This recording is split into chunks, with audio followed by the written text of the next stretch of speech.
विक्रय कला आणि सगळ्या गोष्टी आल्या. मी वक्तृत्व कला शिकलो म्हणून आज मला इथं बोलवलं.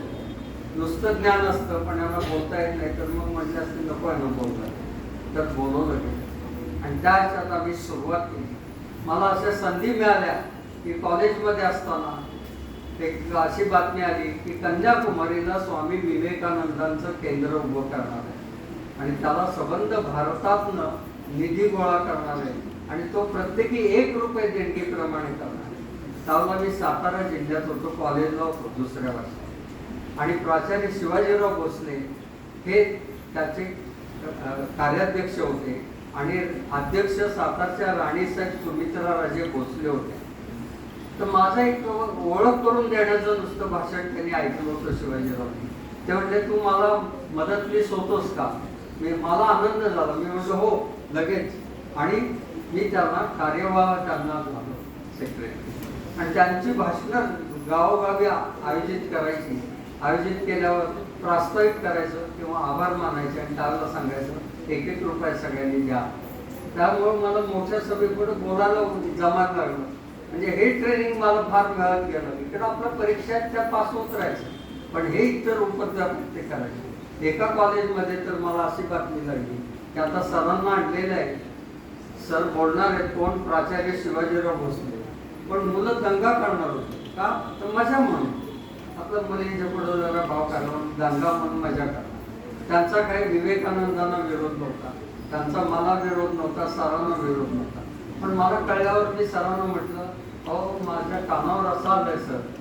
ते म्हणजे मला सांगितलं तुझं काम केलं आता मी बघतो.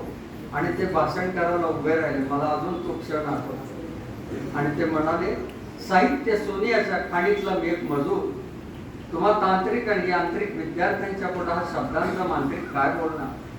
सातारकरांना माझ्याबद्दल असलेला लळा आणि मला असलेला त्यांच्याबद्दलचा जिव्हाळा यातून पिकला हा प्रेमाचा मळा.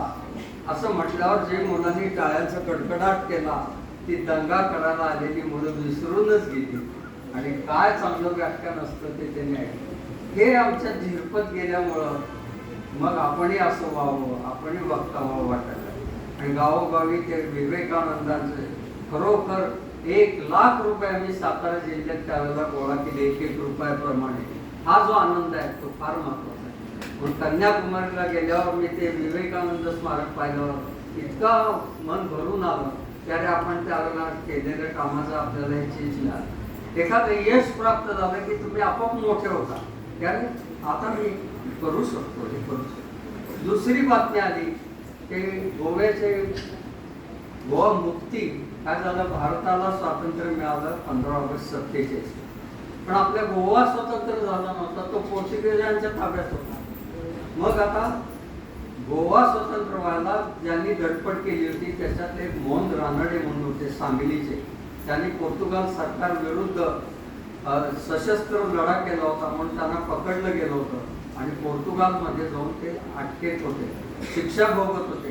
9 वर्ष शिक्षा भोगून झाली होती, त्यांची सुटका होत नव्हती. पोर्तुगाल सरकार गेलं, गोवा स्वतंत्र झाला पण त्यांची सुटका होत नव्हती.